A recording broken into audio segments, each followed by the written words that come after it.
Published 0346 Est, the 20th of November 2017. Updated 0929 Est, the 20th of November 2017. Theresa May insisted the UK will honour our commitments today as she gathers her Brexit war cabinet to sign off on a £40 billion offer to Brussels today. The Prime Minister refused to be drawn on the details of the proposal, thought to involve doubling the previous divorce bill figure that will be discussed by her top team as she bids to break the bitter standoff in talks with the EU. Senior Brexiteers Boris Johnson and Michael Gove are believed to be ready to agree to the increase, but are demanding concrete assurances from Brussels about trade talks. The final decision on the cash offer to Brussels could prove to be one of the crucial moments in the Brexit process. However, Tory backbenchers have already warned that the public will go bananas at idea of handing tens of billions to the EU. Theresa May, pictured on a visit in Birmingham today with Chancellor Philip Hammond, is gathering cabinet members today to discuss an offer on the divorce bill. Foreign Secretary Boris Johnson was in Downing Street this morning ahead of the crunch talks later this afternoon. Trade Secretary Liam Fox left and Home Office Amber Rudd Wright were both in Downing Street this morning, and will attend the subcommittee meeting. Latter Chancellor Philip Hammond said yesterday that Britain was preparing to table a new compromise deal ahead of an EU summit next month when leaders are due to decide whether to begin post-Brexit trade talks with the UK. Mr. Hammond declined to give a figure, but Brussels sources have suggested the EU will not consider a payment of less than £40 billion, double the figure previously floated by Mrs. May.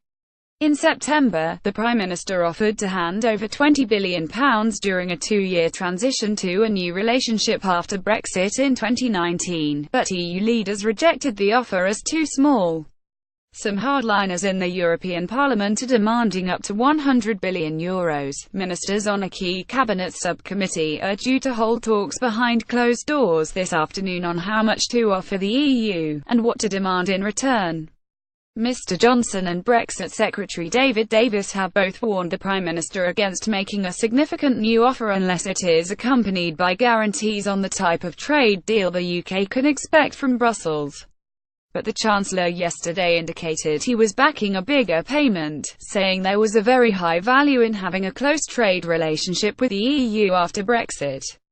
There are 10 ministers in the subcommittee that will discuss the divorce bill offer today. Prime Minister Theresa May, First Secretary of State Damien Green, Chancellor Philip Hammond, Home Secretary Amber Rudd, Foreign Secretary Boris Johnson, Brexit Secretary David Davis, Trade Secretary Liam Fox, Business Secretary Greg Clark, Environment Secretary Michael Gove, Defence Secretary Gavin Williamson. Talking up the prospect of a new offer, he told the BBC's Andrew Marr show, "I do think we're at something of a turning point.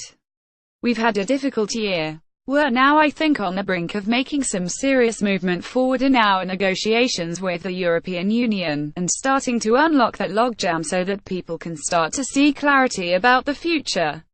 Any figure in the order being demanded by the EU would leave Mrs. May at risk of a huge backlash from Tory MPs who have made clear they do not believe Britain has any legal obligations to pay." Former Minister Robert Halfin said voters would not understand if the Tories handed over huge sums to Brussels after years of austerity.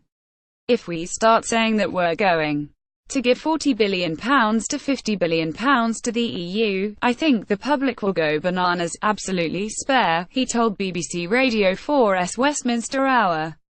"I cannot believe the public would accept such a huge amount when we need money for our schools, our hospitals, our housing, and many other things.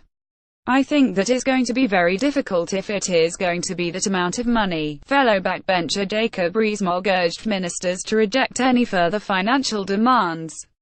"It's a matter of choice for the government. They will have to choose whether to give lots of money to the EU or spend money on necessary UK public services," he said.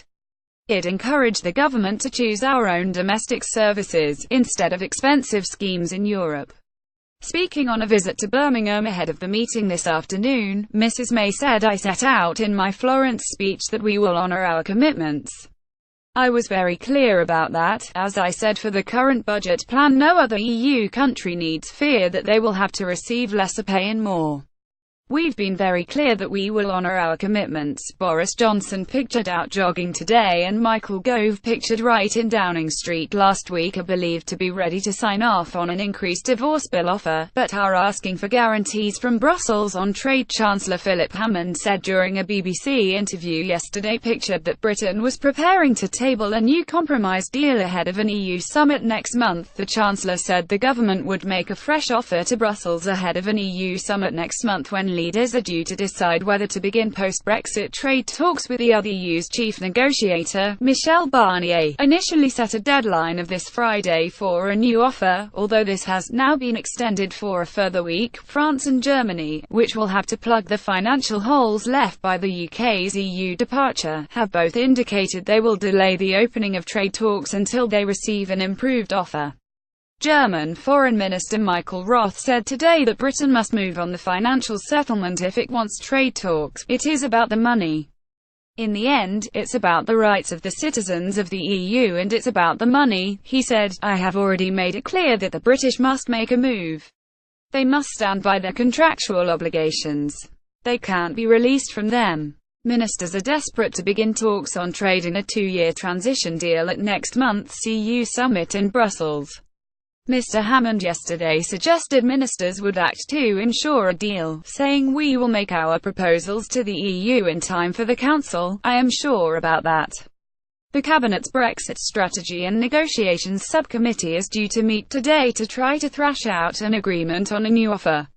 This could be put to a meeting of the Cabinet tomorrow before being proposed to EU Council President Donald Tusk, who will travel to London for emergency talks with the Prime Minister on Friday.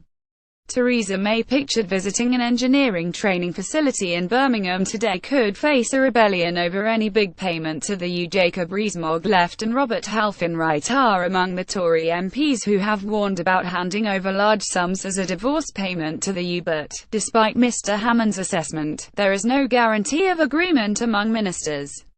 One cabinet source said there was an impasse on the issue. Pro-Remain ministers have a narrow majority on the Brexit subcommittee, but the Prime Minister is said to be reluctant to push ahead without the support of Brexiteers such as Mr. Johnson, Mr. Davis, Michael Gove and Liam Fox, who are all members of the committee.